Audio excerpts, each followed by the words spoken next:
And for more, I'm joined now by Dr. Celine Gounder. She's an infectious diseases specialist and co-host of the EPIDEMIC podcast on the coronavirus pandemic. Dr. Gounder, it's good to have you on the show. You work at Bellevue Hospital. Tell me, what is the situation there right now? So doctors working at Bellevue, as well as many other hospitals across the New York City area, are really short.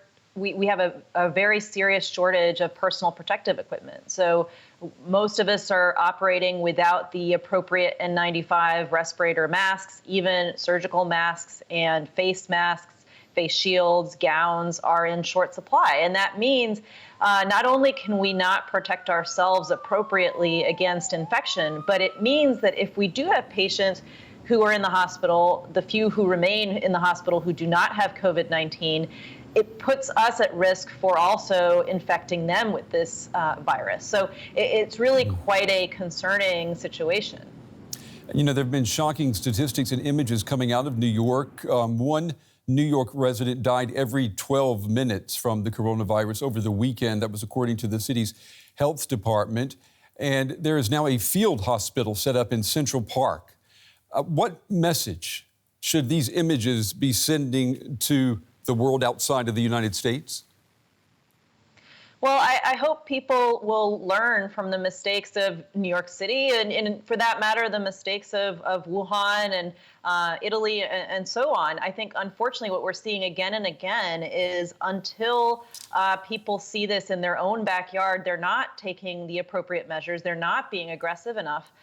And I think that's really unfortunate because too many people are going to die as a result of that. And we know, Dr. Gounder, that there are lots of specialists, well-trained specialists in the United States. You're one of them. You worked in West Africa during the Ebola crisis. Are there any lessons from there that are useful to you today?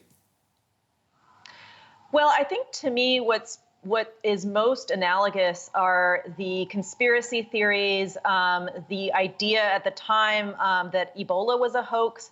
We heard similar things here in the United States that coronavirus was a hoax. And there was a lot of messaging done to convince people that this was real. This was something that they had to take seriously. And unfortunately, in both cases, these were epidemics, pandemics that were unfolding in the midst of presidential campaigns. And so the messaging very much got politicized. And I just have to say, I think we really need to focus on the science and do what makes sense from a public health perspective. And so that means the messaging needs to come from scientists, not politicians. Are you saying there that it has been politicized in the United States? We have a daily press briefing from the White House now. What's your opinion on that?